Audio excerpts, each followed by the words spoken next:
সমস্ত রকমের ভালোবাসার গল্প পেতে আমাদের গল্পকথা নীলাদ্রিকা চ্যানেলটিকে সাবস্ক্রাইব করে পাশে থাকুন। আজকের গল্প বড়লোক মেয়ে ড্রাইভার যখন ছদ্মবেশী আর্মি অফিসার, পর্ব 1। বাবা, ও এখানে কেন?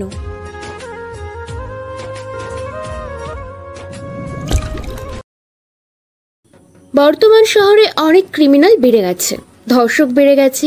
শুধু শহরেই না, গ্রামগঞ্জেও ধর্ষক, মাস্তান, গুন্ডা ইত্যাদি, এদের কোনো অমিল নাই। যেখানে যা পাই সেটাই তুলে নেয়। রাস্তায় মেয়েদের ধরে রেপ করছে, এমনকি ছোট বাচ্চাকে ছাড় দেয় না। টিভি পত্রিকার কাগজ খুললেই শুধু ধর্ষণ আর নারী পাচার।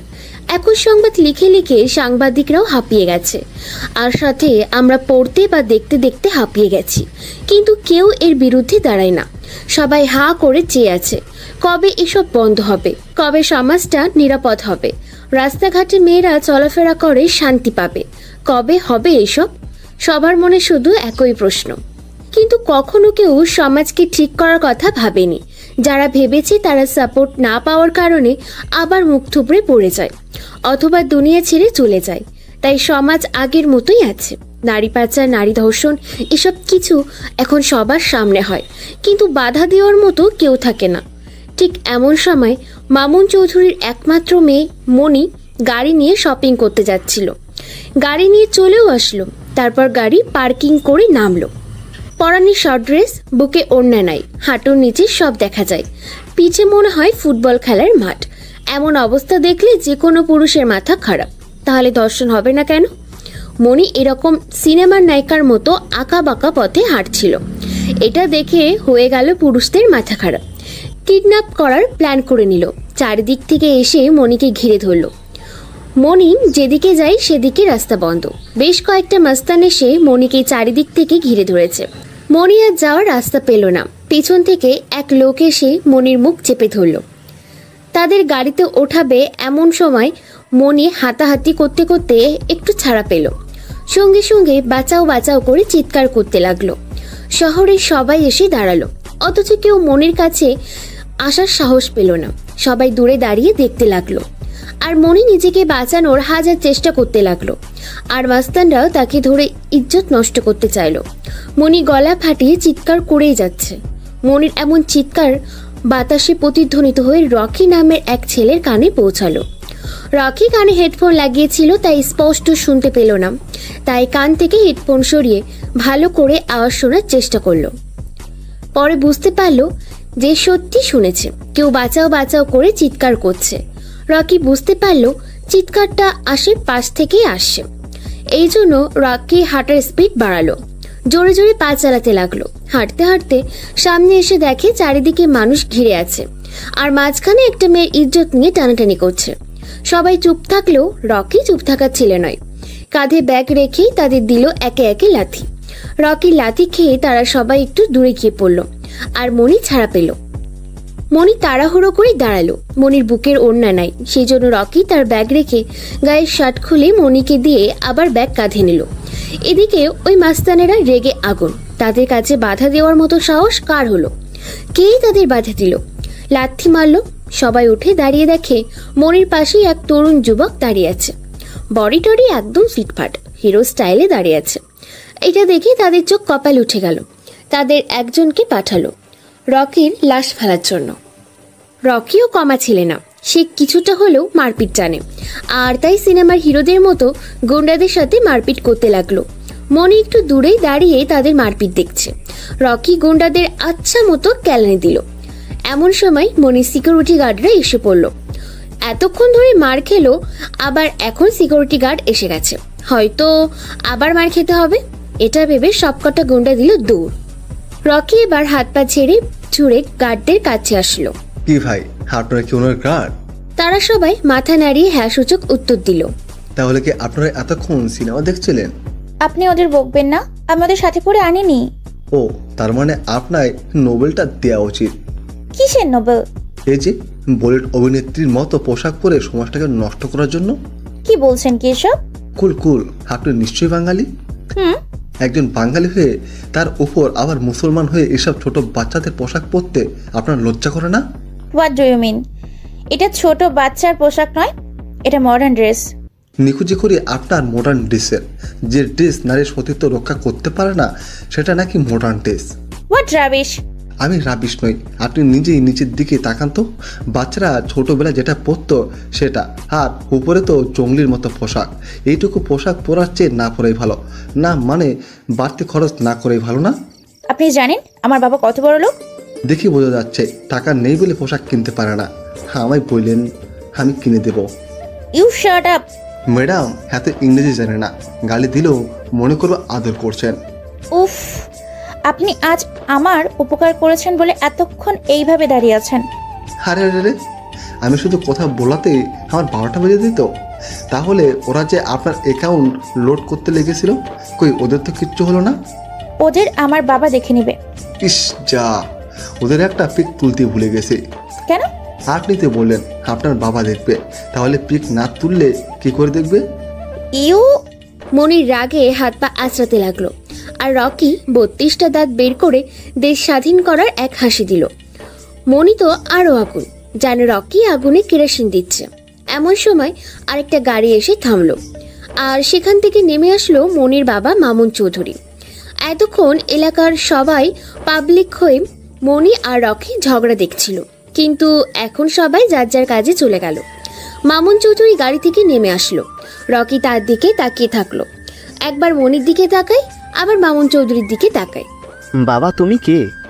আমি হলাম গণ্যমান্য জঘন্য ব্যক্তি রকি। বাসা কোথায়? বাসা নেই, যেখানে রাত সেখানেই কাজ। মানে খুব সোজা, এই শহরে নতুন আসছি, কিছু চিনি না জানি না। ও আর স্যার ওরা কারা? জানি না বাবা, ওরা শহরটাকে নষ্ট করে দিল। মেয়েদের ধরে ধরে পাচার করে দিচ্ছে, রাস্তাঘাটে ধর্ষণ করছে। আপনারা এর বিরুদ্ধে রুখে দাঁড়ান না কেন? ওদের অনেক ক্ষমতা, আর এক বিশেষ কারণে আমার উপর হামলা হয়। কিন্তু এসব গাধামার্কা গার্ড কি জন্য রাখেন? বাসা থেকে বের হওয়ার সময় আমি বলেছিলাম কয়েকজন গার্ডকে নিয়ে যা, কিন্তু ও তো আমার কথা শোনে না। কান মনে দিতেন। কি? চুপ। বাবা দেখছো, একটা রাস্তার ছেলে আমায় ধমক দিচ্ছে। আর রাস্তার ছেলেরা যে আপনার গায়ে হাত দিয়েছিল, তাদের কি হবে? কচু হবে। মনি আর রকির ঝগড়া দেখে মামুন সাহেব একটু মুচকি হাসলেন। রকিকে তার মনে ধরেছে, ওকে হয়তো দরকার পড়বে, তাই হাতে কার্ড দিয়ে রকির দিকে হাত বাড়িয়ে দিল। বাবা এই নাও আমার কার্ড, সময় পেলে একবার এসো, তবে তাড়াতাড়ি আসতে পারলে চলে এসো। জি স্যার, অবশ্যই। বাবা তুমি ওকে আবার দেখা করতে বলছো? ম্যাডাম আমার দেখা করার জন্য কিন্তু আপনি বেঁচে গেলেন। আয় মা, বাসায় চল। সিকিউরিটি, মনির গাড়িটা বাসায় নিয়ে যাও। কিন্তু বাবা আমার কিছু কেনাকাটা করতে হবে। আমার কথা শোন, কেনাকাটা পরে করিস। না, এখনই করতে হবে। তাহলে যা, সিকিউরিটি মনির সাথে শপিং মলে যাও, খুব অ্যালার্ট। সিকিউরিটি সব ইয়েস স্যার বলে মনির পিছু পিছু রওনা হলো, আর মামুন চৌধুরী আবার গাড়িতে উঠে অফিসে চলে গেলেন। আর এদিকে থেকে গেল রকি। রকি কাটতে হাঁটতে নিয়ে খেলছে আর মনির যাওয়ার দিকে তাকিয়ে আছে। কিছুক্ষণ পর মনির শপিং মলে চলে গেল, রকির দৃষ্টিতে আড়াল হয়ে গেল। রকি এবার তার গব্বন্তের দিকে মানে হোটেলের দিকে রওনা হলো। আস্তে আস্তে এক বিশাল হোটেলের সামনে এসে পড়ল। ভেতরে গেল আর থাকার জন্য একটা রুম বুকিং করলো। তারপর চাবি নিয়ে সেই রুমে চলে গেল। এদিকে মনি শপিং করতে করতে প্রায় সন্ধ্যা হয়ে গেল। বড়লোক বাপের মেয়ে শপিং করে বলে কথা, সন্ধ্যা পর্যন্ত শপিং করলো, তারপর আবার বাসার দিকে রওনা হলো। তার সাথে যে এতগুলো গার্ড, এটা তার একদম পছন্দ না। এই জন্য কোথাও গেলে সে একাই চলে যায়। এতগুলো গার্ড তার চারিদিকে ঘিরে, যেন মনির দম বন্ধ হয়ে যাবে। কিন্তু কিছু করার নেই, বাবার আদেশ বলে কথা। মনি তার বাবাকে খুব ভালোবাসে। বাসায় মাও আছে, কিন্তু মায়ের চেয়ে বাবাকে বেশি ভালোবাসে। এছাড়াও তার পরিবারে দাদা দাদি আছে। তো মনির এসব দেখে রাগে চোখ মুখ লাল হয়ে গেল। রাগে গজগজ করতে করতে এসে গাড়িতে উঠে বসলো। গার্ডদের মধ্যে একজন গাড়ি চালাতে লাগলো। মনির গাড়ির সামনে 2টা গাড়ি, পেছনে 2টা গাড়ি, মাঝখানে মনির গাড়ি। এমনভাবে যাচ্ছে মনে হচ্ছে কোনো এমপি মন্ত্রী যাচ্ছে। মনির ইচ্ছার বিরুদ্ধে এভাবে যেতে হচ্ছে। গাড়িগুলো এসে একদম মনির বাসার গেটের সামনে দাঁড়ালো। একজন গার্ড দারোয়ানকে ফোন করলো। ফোন পাওয়া মাত্রই দারোয়ান এসে দরজা খুলে দিল। গাড়ি ভেতরে নিয়ে এলো। সে এক বিশাল বাড়ি, একদম রাজমহল, চারিদিকে গার্ড দাঁড়িয়ে। গাড়ি থেকে নেমে মনি রাগে টং টং করে বাসার ভেতরে চলে গেল। বাবা বাবা, কোথায় তুমি? উপর থেকে মনির মা নাজমা বিবি সিঁড়ি বেয়ে নামতে নামতে বলল, কি হয়েছে? এত চিল্লাচিল্লি কেন? বাবা কোথায়? তোমার বাবা তো অফিস থেকে আসেনি কেন? কি হয়েছে? আজ বাবার সাথে আমার অনেক বোঝাপড়া আছে। কিসের বোঝাপড়া একটু শুনি। মুড নাই, আমি রুমে গেলাম। এ কথা বলে মনি তার মার পাশ পেয়ে উপরে তার রুমে চলে গেল। রুমে এসে খাটের ওপর থাপাস করে বসে পড়ল। তখন দুটা গার্ড এসে ওর ব্যাগগুলি দিয়ে গেল। মনি উঠে ফ্রেশ হতে গেল। ফ্রেশ হয়ে আবার খাটের ওপর ধপাস করে শুয়ে পড়ল। পাশ থেকে ফোনটা হাতে নিল, তারপর গেম খেলতে লাগলো। অফিসে কাজকাম শেষ করে বাসার দিকে রওনা হলো মামুন চৌধুরী। ঠিক এর বেলায়ও অমন, সামনে একটা গার্ডের গাড়ি, পেছনে একটা, এভাবেই মামুন চৌধুরী। বাসায় ঢুকতে তার স্ত্রী নাজমা তাকে বলল, মনি, এত রেগে আছো কেন? কি হয়েছে? আরে তেমন কিছু না, কিন্তু ও রেগে গেল কি জন্য? জানি না, উপরে ওর রুমে শুয়ে আছে। মামুন চৌধুরী ওভাবেই উপরে মনির রুমের সামনে আসলেন। দরজায় নক দিলেন, ভিতর থেকে আওয়াজ আসলো, খোলাই আছে, চলে আসেন। মামুন চৌধুরী গুটি গুটি পায়ে তার মেয়ের কাছে গিয়ে দাঁড়ালো। মনি তার বাবাকে দেখে মোবাইল ছুঁড়ে মেরে মুখ ভার করে নিল। মা, আমার কি হয়েছে? আপনার তোমার ছেলে কি কোনো অপরাধ করেছে? হ্যাঁ করেছে, অবশ্যই করেছে, হাজারবার করেছে। হয়েছে হয়েছে, এবার বলেন তো কি অপরাধ? বাবা, আমি কি কোনো অপরাধী নাকি কোনো ক্রিমিনাল? কেন কেন তুমি কেন ক্রিমিনাল হবে? তাহলে আমার সামনে পেছনে এত গার্ড কেন থাকবে? আমার অসহ্য লাগে, একদম ভালো লাগে না। কিন্তু মা, ওভাবে না গেলে তোর প্রতি হামলা হবে, বোঝার চেষ্টা করো। আমি কিচ্ছু জানি না, আমি আর ওদের সাথে যেতে পারবো না। যেন ওরা সব কয়টা জিন্দা লাশ, সবসময় পিছু পিছু ঘুরে। গার্ডদের কাজ তো এটাই। আমি এসব জানি না, আমি কাল থেকে একা একা ঘুরবো। না মা, এমন করিস না। তোর কিছু হলে আমি কি করে বাঁচবো বল? তুই যে আমাদের অমূল্য সম্পদ। আমি এমন বন্দি জীবন কাটাতে পারবো না। আমার বয়স এখন ঘুরে বেড়ানোর। বাঞ্চবের সবাই আমার থেকে ঠাট্টা করে। আচ্ছা আচ্ছা, গার্ডদের নিস না, অন্তত একজন ড্রাইভারকে নে। ড্রাইভার নেওয়া যেতে পারে। আমি যাকে ড্রাইভার দেব তাকে কিন্তু মানতে হবে। ওকে বাবা, ওকে। প্রমিস? প্রমিস। আচ্ছা, তুই কি করছিস? এভাবে আরো কিছুক্ষণ গল্প করলো নিজের ছোট মায়ের সাথে। তারপর বাইরে এসে তার রুমে চলে গেল। জামা কাপড় চেঞ্জ করছে আর ভাবছে, এমন একজনকে ড্রাইভার করতে হবে যে একাই 100 জনের সমান। সে থাকলে মনির কোনো ক্ষতি হবে না। এমন একজনকে খুঁজতে হবে, কিন্তু কোথায় পাবো? মামুন চৌধুরী মনে মনে এসব ভাবছিল। তখন তার স্ত্রী নাজমা বিবি রুমে আসলো। স্বামীকে চিন্তিত দেখে জিজ্ঞেস করলো, কি হয়েছে? এত চিন্তিত দেখাচ্ছে। মনির জন্য এমন একজন ড্রাইভার খুঁজতে হবে যে একাই 100 জনের সমান। কিন্তু মনির আবার হঠাৎ কি হলো? এবার মামুন চৌধুরী তার স্ত্রী নাজমা বিবিকে সব ঘটনা খুলে বলল। মনির উপর হামলা, রককে এসে সাহায্য করা, মনির গার্ড পছন্দ না, এসব কিছু বলল। তুমি এত চিন্তা করছো কেন? যে ছেলে কর্তব্যের খাতিরে এত কিছু করতে পারে, সে চাকরির খাতিরে কি না করবে? তুমি কি ওই ছেলেটার কথা বলছো? তা নয় তো কি, ও তো একাই মনিকে রক্ষা করেছে। তাহলে ওর থেকে সাহসী, শক্তিশালী কে আছে? আমিও ওর কথাই ভাবছিলাম, কিন্তু সে এখন কোথায়? কি করে তাকে পাবো? হাতের কাছে পেয়েও চিনতে পারলে না, এখন তো খুঁজতে হবেই। অবশ্য আমার সাথে দেখা করতে বলেছি ওকে। তাহলে তো হয়েই গেল, এবার চলো খাবে। তারপর মামুন, নাজমা আর মনি তিনজনই খেতে বসলো। আর এদিকে রকি হোটেলের রুমে বসে থেকে খাবার খাচ্ছে আর কিছু একটা ভাবছে। খাওয়া দাওয়া করে একটু হোটেলের বাইরে আসলো ঘোরার জন্য, কিন্তু বাইরে বাতাস খুব ঠান্ডা, তাই রকি আবার ভিতরে ঢুকে পড়লো। সব রুমের দরজা বন্ধ, কিন্তু শুধু একটা রুমের দরজা একটু ফাঁক হয়ে আছে। রকি ভেতরে উকি দিল, তখন দেখতে পেল একটা লোক সাদা প্যাকেটে কি যেন ভরছে। তখন রকি রুমের ভেতরে চলে গেল আর একটু পর বাইরে চলে আসলো। বাইরে এসে সে নিজের রুমে চলে গেল। কিছুক্ষণের মতো হোটেলে হুই হল্লার পড়ে গেল। রকি রুম থেকে বেরিয়ে এসে দেখে পাশের রুমের সামনে সবাই ভিড় করে আছে। রকি সাইড দিয়ে সামনে এসে দেখে লোকটা পড়ে আছে, হাতে বন্দুক, কপাল ফুটো হয়ে বেরিয়ে আছে। রক্তে মেঝে লাল হয়ে গেছে, গায়ের উপর হিরোইন ছিটিয়ে পড়ে আছে। রকি তাকে এভাবে দেখে কান্না করে দিল। আল্লাহ গো, হে কি হয়ে গেল, হে কেমন করে হলো? এই আপনি কে? স্যার, আমি ওর বন্ধু রকি। বিকেলে ও আমার সাথে কত সুন্দর করে কথা বলল, কত মিষ্টি মিষ্টি কথা বলল। শান্ত হন, উত্তেজিত হবেন না। স্যার, ওর কি হয়েছিল, কেমন করে এমন হলো? তোমার বন্ধু অতিরিক্ত নেশা করছে, তারপর কিভাবে খুন হয়েছে এটা পোস্টমর্টমের পরই বলা যাবে। বন্ধুরে, তুই কেন আমায় নিয়ে গেলি না?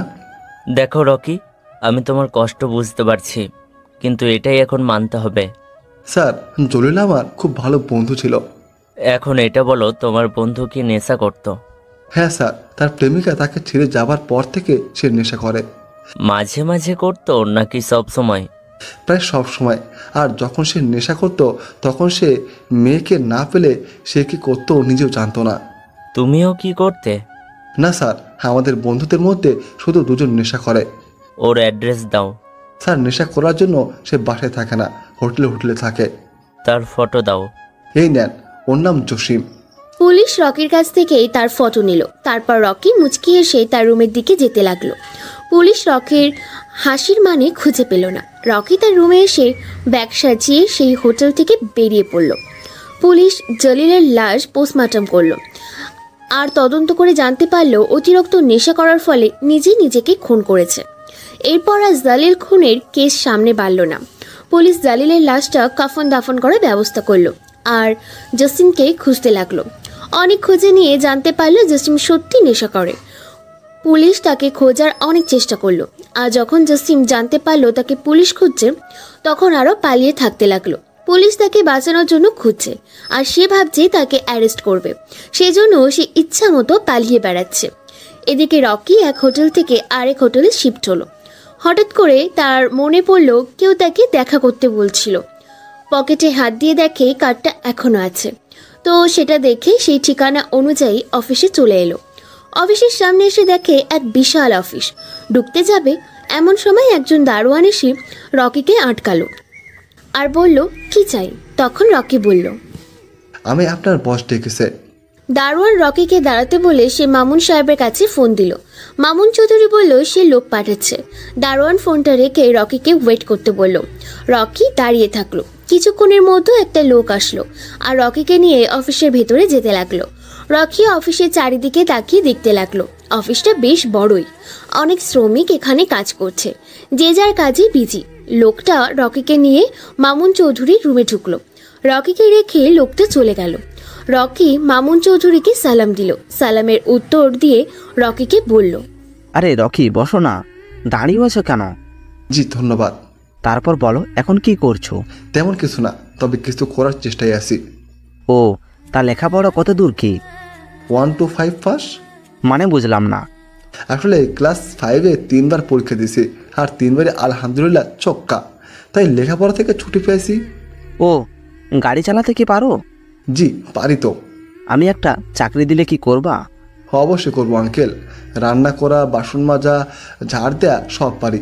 বলেন কি করতে হবে? আরে তেমন কিছু না, আমার মেয়েকে তো চিনো। চিনব না মানে? যেই ঝগড়ি, বাপ রে বাপ। হ্যাঁ, ও একটু ঝগড়াটে, মনের দিক থেকে খুব ভালো।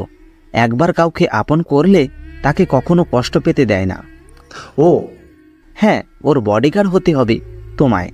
স্যার, আমায় আপনি নিজেই খুন করেন, তবু এমন রাক্ষসের হাতে দিয়েন না। দেখো বাবা, তুমি আমার একমাত্র ভরসা। দেখলাই তো আমার অন্য গার্ডরা কেমন, ওদের ভরসায় আমি আমার মেয়েকে ছাড়তে পারছি না। ঠিকই বলছেন। প্লিজ বাবা, রাজি হও। যত টাকা লাগবে আমি দেব, তবুও আমার মেয়েকে বাঁচাও।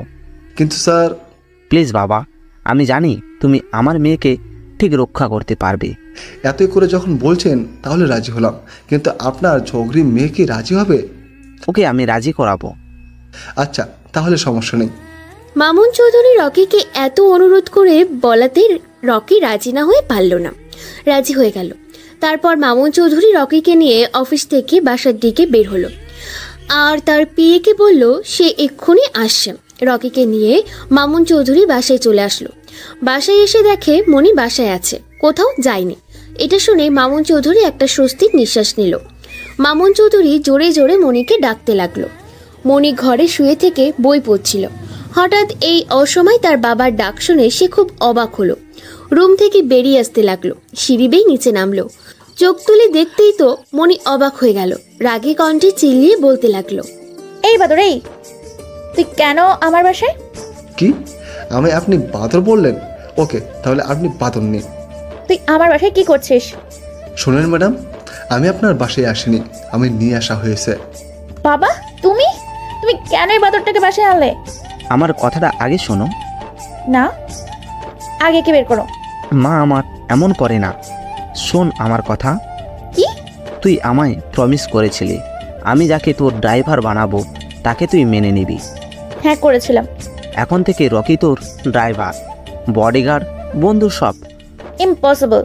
কথা দিলে রাখতে হয়। কিন্তু বাবা। কোনো কিন্তু না। ওকে ওকে, কথা রাখলাম। এই বলে বিড়বিড় করতে করতে মণি উপরে চলে গেল। রকি মণির যাওয়ার দিকে তাকিয়ে আছে। এটা দেখে মামুন সাহেব বলল, বাবা, তুমি ওর কথায় কিছু মনে করো না, আসলে ও একটু জেদি। আরে আঙ্কেল কি বলেন, রাগ কেন করব? ধন্যবাদ বাবা। কই গো নাজমা, হ্যাঁ বলো। রকিকে একটু চা নাস্তা দাও, আমি অফিস গেলাম। আচ্ছা দিচ্ছি। রকি, তুমি ফ্রেশ হয়ে এসো, তোমার আন্টি তোমায় নাস্তা দিচ্ছে। আচ্ছা। মামুন চৌধুরী অফিসে চলে গেল। রকি ফ্রেশ হতে গেল আর নাজমা বিবি রান্নাঘরে গেল। রকি বাথরুমে গিয়ে ফ্রেশ হয়ে আসলো। ওখানে বসো, আমি নাস্তা দিচ্ছি। জি আন্টি। রকি চেয়ারে বসে পড়ল আর নাজমা বিবি রকিকে নাস্তা দিল। রকি নাস্তা করলো, তারপর এসে সোফায় বসে পড়ল। যেহেতু মণি এখন কোথাও যাচ্ছে না, তাই রকির কোনো কাজ নাই, সেই জন্য বসে থেকে ফোন টিপতেছে। এমন সময় ওপর থেকে মণি হনহন করতে করতে নেমে আসলো। হ্যাঁ, আমি কলেজ যাচ্ছি।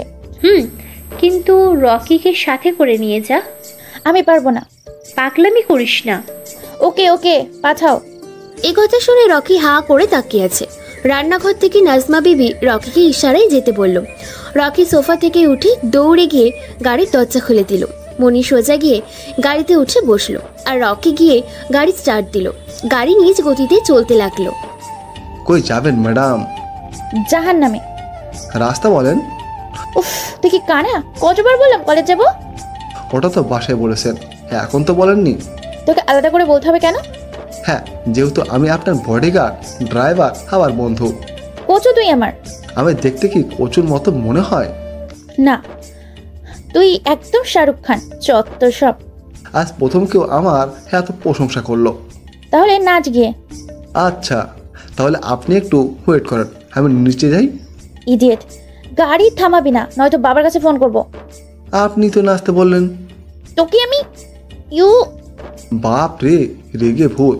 আর নট কথা। মণি রেগে লালে লাল হয়ে গেছে আর রকি দাঁত কেলিয়ে মুচকি মুচকি হাসছে। তারপর গাড়ি সোজা কলেজে চলে আসলো। রকি তাড়াহুড়ো করে নেমে আসতেই মণি একা একা নেমে গেল, তাই রকি ওখানেই দাঁড়িয়ে রইল। মণি সোজা কলেজের দিকে রওনা হলো।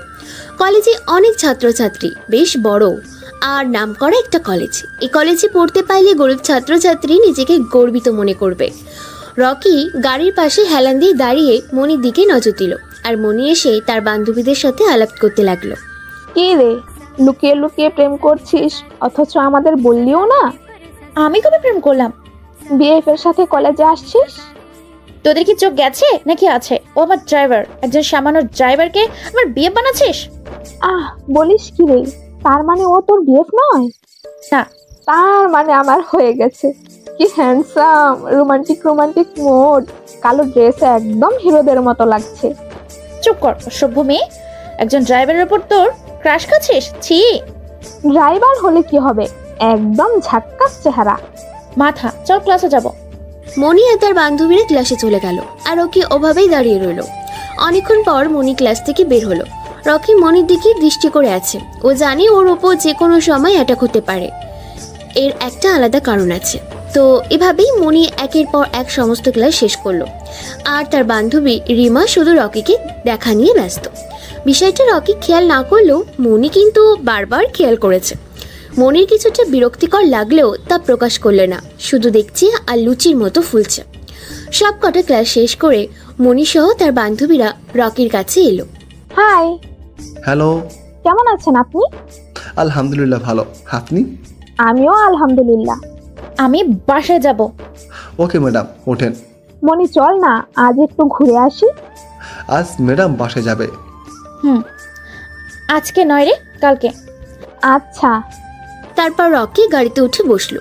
রকি গাড়ি স্টার্ট দিল আর সেখান থেকে বাড়ির উদ্দেশ্যে বেরিয়ে পড়ল। মনি কিছু বলছে না, শুধু রাগে ফুঁসছে। কিছুক্ষণের মধ্যে বাসায় চলে আসলো তারা। মনি গাড়ি থেকে নেমেই ঢং ঢং করে ভেতরে চলে গেল। রকি গাড়ি পার্কিং করে সেও ভেতরে আসলো। বাবা বাবা বাবা! দুপুরে মামুন সাহেব অফিস থেকে বাসায় ফিরছে। গোসল করে একটু বিশ্রাম নিচ্ছিল।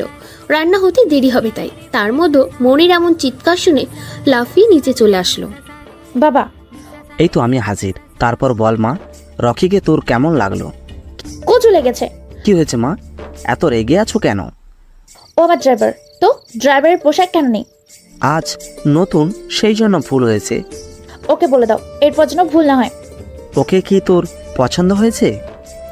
না মানে ওকে কি তুই ড্রাইভার রাখবি? আজকেই ওর পোশাক পরতে বলবা, এখন থেকেই।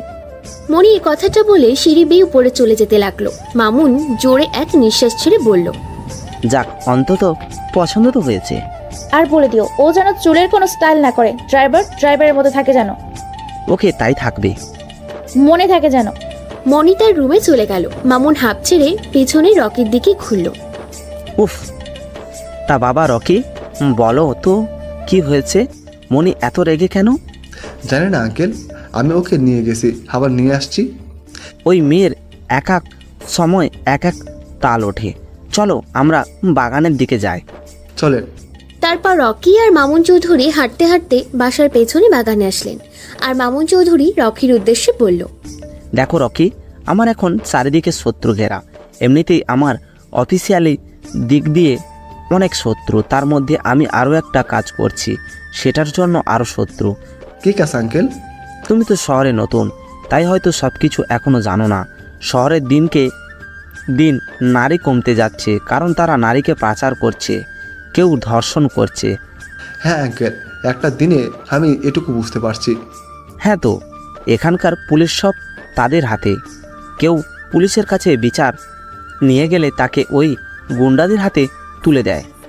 ও তো আমি এই নালিশ সোজা বর্ডার আর্মির কাছে পৌঁছে দিয়েছি, আর এই কথা কেমন করে যেন ওরা বুঝতে পেরে গেছে। ও তখন থেকে আপনাদের মারতে চায়? আমাকে নয়, ওদের টার্গেট আমার মেয়ের ওপর। হ্যাঁ আঙ্কেল, আপনিও সাবধানে থাকবেন। আমি থাকতে মনের একটা চুল পরিমাণ ওকে ক্ষতি করতে পারবে না। সেই জন্য তো তোমায় বিশ্বাস করে এই দায়িত্ব দিয়েছি। আপনি নিশ্চিত থাকুন। রকি আর মামুন চৌধুরী বাগানে গল্প করছিল আর মনি রকিকে খুঁজতে লাগলো বাইরে ঘুরতে যাবে বলে, কিন্তু বাসার মধ্যে পেল না। সেই জন্য জোরে জোরে তার বাবাকে ডাকতে লাগলো। মামুন সাহেব শুনতে পেয়ে তারা দুজনেই বাসার ভিতরে আসলেন। মনি তার বাবা আর রকিকে একসঙ্গে দেখে কিছুটা অবাক হলো আর বলল, বাবা তুমি কোথায় ছিলে? এই তো মা, একটু বাগানে গেছিলাম। আমি বাইরে যাব, তোমাদের গার্ডকে পাঠাতে চাইলে পাঠাতে পারো। সেটা আমায় কেন বলছিস? যাকে বলার তাকেই বল। কি বলবো? বল তুই কোথায় যাবি। আরে আঙ্কেল ছাড়েন তো, বলতে হবে না। আসুন ম্যাডাম। গেলাম বাবা, বাই। তারপর রকি দৌড়ে গিয়ে গাড়ির দরজা খুলে দিল আর মনি উঠে বসলো। রকিকে সামনে বসে গাড়ি স্টার্ট দিল। কোথায় যাবেন ম্যাডাম? আগে কলেজ চলো, আমার বান্ধবীরাও যাবে। ও এই দাঁড়া, তোকে না বলছি তুই ড্রাইভারের পোশাক পরবি, আর আমার সাথে যতক্ষণ থাকবি কোনো রকম স্টাইল করবি না। Okay madam. রকি বাধ্য ছেলের মতো গাড়ি থেকে নেমে গিয়ে ড্রেস পাল্টে এসে আবার গাড়িতে উঠে বসলো। তারপর মনিকে নিয়ে কলেজের দিকে রওনা হলো। কিছুক্ষণ পর কলেজে আসলো। সেখানে মনির বান্ধবীরা ওয়েট করছিল। মনি তাদের গাড়িতে উঠতে বলল। তারা ছিল 3 জন। 2 জন পেছনে বসলো আর রিমা সোজা এসে রকির পাশে মানে ড্রাইভারের পাশের সিটে বসে পড়ল। এটা দেখে মনির মনের মধ্যে একটা আগুন জ্বলে উঠল, কিন্তু তা প্রকাশ পেল না। অবশেষে রকি গাড়ি নিয়ে পার্কের দিকে রওনা হলো। এর মধ্যে রিমা রকিকে পটানোর হাজার চেষ্টা করেছে, কিন্তু রকি তার কথায় কান দিচ্ছে না। হঠাৎ আয়নায় দেখতে পেল 2টা গাড়ি তাদের পিছু করছে। এটা দেখে রকি বুঝতে পারল এরা মনির জন্য আসছে।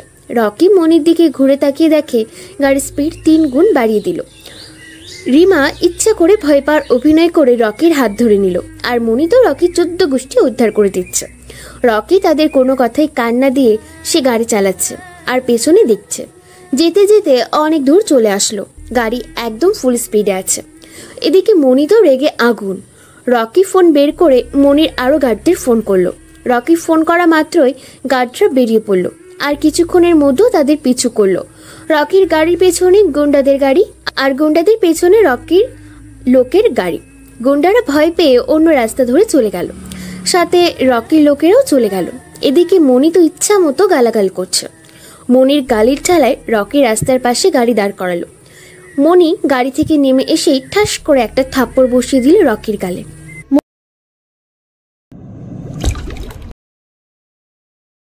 বাংলা প্রেমের গল্পের জগতের এই যাত্রায় আমাদের সাথে যুক্ত হওয়ার জন্য আপনাকে ধন্যবাদ। আমরা আশা করি আপনি আমাদের গল্পগুলো শুনতে ভালোবাসেন। পরবর্তী সময়ে আরও মনোমুগ্ধকর গল্পের জন্য আমাদের সাথে থাকুন। আমাদের গল্পগুলো আপনার কল্পনাকে প্রজ্বলিত করবে এবং আপনার আত্মাকে স্পর্শ করবে। মনে রাখবেন, প্রেম সর্বকালের সর্বশ্রেষ্ঠ গল্প। সত্যি বলছি, তুমি অন্য কারোর সাথে কথা বললে আমার ভিতরটা ফেটে যায়। দেখা হবে পরবর্তী পর্বে।